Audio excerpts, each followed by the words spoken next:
Texas A&M, Cody, the Aggies from just an hour and a half outside of Austin, Texas this weekend have beaten Notre Dame, and Notre Dame, I believe, still ranked despite being 0-2. They are still ranked, correct? Oh yeah, Okay. very, very, very arguable ranking by most people, but I Big. still think It's they still, man, you can't take it away as far as a win for the Aggies. You also can't take it away from the Aggies that they've looked like a good team, man. They look like they've improved in a lot of ways, added some key pieces.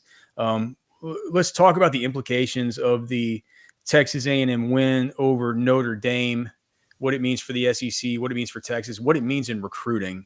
As far as the Longhorns. First, we're going to thank the Man Eye Institute.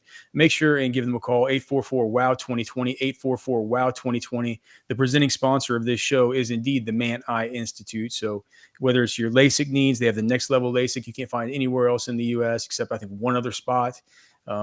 If you have cataracts, whatever it is for your vision, they're good enough to present this show. And so if you like the show, make sure and give them business. See life better at the Man Eye Institute, 1-844-WOW-2020.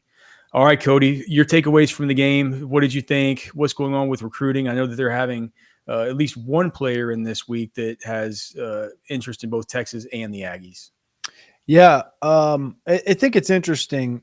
I did the behind the enemy lines column. It's up on Orange Buzz. I dropped it this morning, and sort of the biggest takeaway, I guess, that I had was one that I've had, and I feel much more worried about A&M than I do of an Oklahoma, and it comes from a couple of different directions. In that we entered the season, I remember having conversations on this show and other shows about like what Oklahoma was. Like we knew John Mateer had the talent to have that Johnny Manziel flair to his game. And coming from Washington State with Ben Arbuckle, it's the Diego Pavia corollary, transferring your Bailey Zappi corollary, transferring with your offensive coordinator cross country into an offense plugged in with more talent. You're probably going to be fine. And we knew going into Dallas in a couple of weeks that Oklahoma was going to be either sitting in one of two spots, probably 3-2 or 4-1. That could be 5-0 right now. We'll see. If they can get through Auburn this weekend, it'll probably be 5-0, assuming they get through Kent State going into Dallas. That's not going to surprise anybody, though, other than the fact that they beat Michigan and handily because of their defense. That's a positive. A lot of people are worried because I kind of talked about it today on the noon show about like this double-ended pendulum, where usually a pendulum kind of works together in that people had this opinion of Oklahoma on this side that they were bad, and this opinion of Texas on this side that they were really good. And instead, they're both wrong. And Oklahoma's pretty good, and Texas looks much worse than they were. So they're kind of like both pulled together, and people are overreacting in both directions. I still think you got a big schedule ahead for Oklahoma. The A&M side of the conversation, coming out of that Notre Dame win, whether you think there should have been a penalty at the end or not, they still scored 40 points for the third consecutive game. And Marcel Reed and Mario Craver and Casey Concepcion and this running back room and this offensive line is mighty impressive. And they're one of the most explosive teams in the sport. Mario Craver is the most explosive player in the sport, leads the country in receiving, and he has the most explosive plays by a singular player in the country with 9 of more than 20 yards. It's 2 more than the next best player. I'm not saying Craver's not the most. I'm not saying like you can obviously if you want to just back it up by stats and numbers and stuff like that. It's like people would say like you talk about Jeremiah Smith or Ryan Williams. How can you say that they're the most explosive player in the nation? Whenever this guy's got more explosive plays, and I totally get from a nuanced. It makes sense, but that's from an analysis perspective. This is a data perspective, right? No, I get it. I don't want people to. I think that, dude. I think he's been great. I think he looks great. I think that Casey Concepcion was like, I mean, that was the kind of ad that you make where it's like, man, that was solid. Just a really, really good, solid, really good, dependable player. And you bring him in, and all of a sudden, like he complements these other dudes so well. And he's like a star on his own. And you just look around, like, man, they really do have these options everywhere. Marcel Reed looks better. It's I'm curious to you, just do you think that the defense looks just a like a ton better. I'm not sure what I haven't watched all the A&M games. Clearly, we all watched the Notre Dame game, but I wasn't of the opinion after watching that game, and I realized that Notre Dame is it's really good competition. Um, but you're talking about a team that lost Shamar Turner, they lost Shamar Stewart, they lost I can't believe what's the other end that came from Purdue? I already forgot his name. The Purdue end. What? Nick Scorton. Yeah, Nick Scorton. So a few other guys that I'm blanking on right now. But as I look down up and down the roster, I'm looking at it. And I say, well, I do actually see on the Texas A&M offensive line, I see at least one guy that looks like he's going to be a high level prospect. A few on defense. As I was tallying them all up, I see probably 8, 9 draft guys this year. Like legit combine guys who were going to. What Elko told us. What? Which is what Elko told us. When did Elko tell us? He told us it in the offseason. He said, I think I got 10 to 12 guys. Well, I'm not sure. Who I'd like to. I mean, we could go over it. Who the 10 to 12 are? We got a couple months, but yeah. Regardless, it's like you look at them and you say, I honestly can kind of see where you're coming from when you say it's like, do we have to worry more about A&M at this point than we do Oklahoma? Like it. I don't think it's too far out of line to say so. But I also wonder, when I think about A&M, I think about a couple of things. One, when I look at Notre Dame and I look at the rest of their schedule doesn't. It looks like I still believe that Notre Dame's a good team, and I think they can win the rest of the games. And if that happens, then what do we like at this point? Like, what do we make of Notre Dame if it's a team that like goes on to win all the rest of the games? If they lose to an A&M, like it's going to mean a lot. Kind of what kind of team A&M goes on to be, that'll determine sort of what we think about Notre Dame at the end of the season if they do what I'm expecting them to do.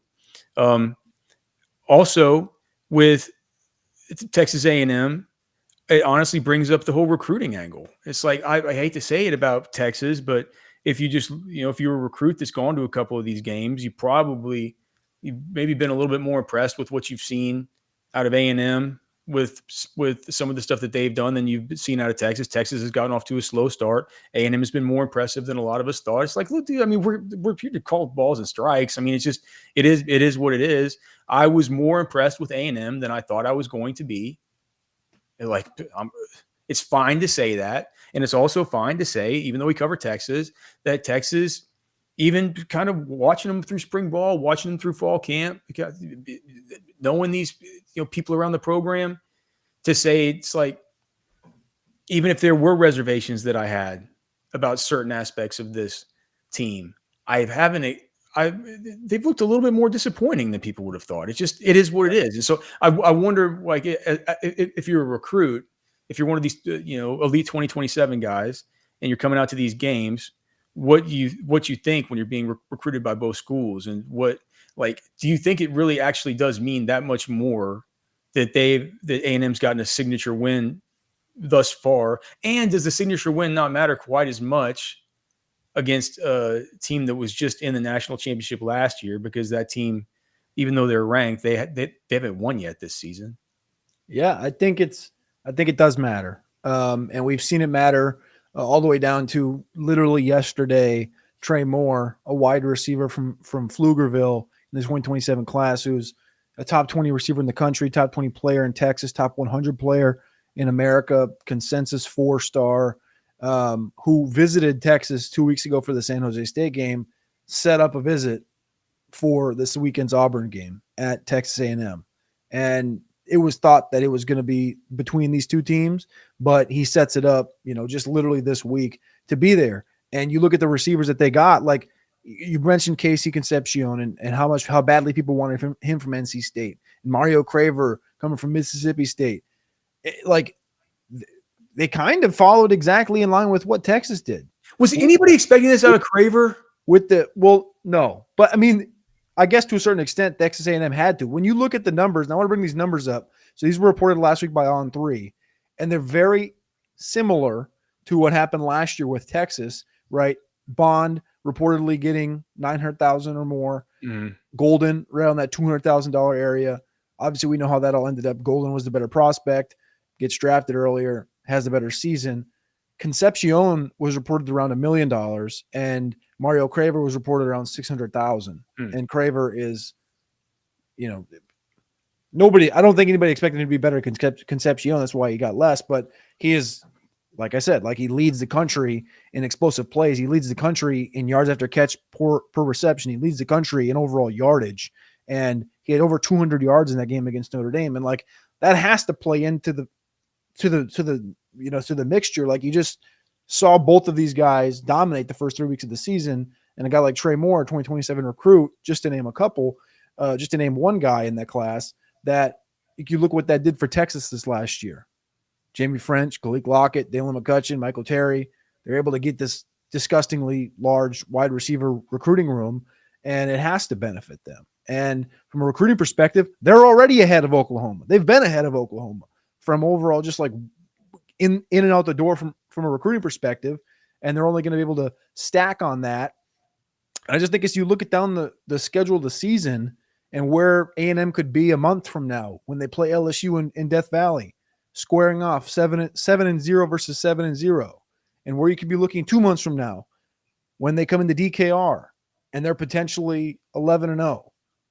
Oh, that is a real possibility. When you get through a game like that against Notre Dame, a high quality team, that's a real possibility. You could be looking in the eyes of a 10-1 or an 11-0 Texas A&M team going into DKR. When you flip it to the other side of the thing and you look at Oklahoma and you say, all right, John Mateer's holding this thing up. He's holding up the world at the top of his hands with subpar talent around him on offense. I mean, yeah, it's going to be a good game in Dallas, but I'm not nearly as worried about Oklahoma as I am about Texas A&M. Texas A&M's remaining schedule, so they'll face. Wait, they're off this week. I think they got a no. They got is it Auburn or do they have a bye? They have a bye, and then they have Auburn next. Auburn week. is on okay. So that's September 27th. Auburn, Mississippi State, who but that's at home. All these. Do they have 3 at home? Which, by the way, Oklahoma and A&M back to back get Auburn at home. It's going to be interesting to see how that all plays out. Auburn now ranked what 22 overall. Then they'll have Mississippi State. That should be a win. Florida, who knows what you're like, depending on whether Lagway gets it together. Arkansas, who was the second most explosive team based on the first 2 games versus who was it? Alabama A&M and Arkansas Pine Bluff or something like this. Whatever it was, they scored over 110 total points in those 2 games. It feels like the first real test they'll have after Auburn is going to be, like you said, LSU at LSU. That'll be at night. They're 17-1 at night there since Brian Kelly's got there. That'll be tough. Then they have to go at Missouri. I don't know. I don't think that this is quite as easy. This is certainly harder than Texas's schedule. And then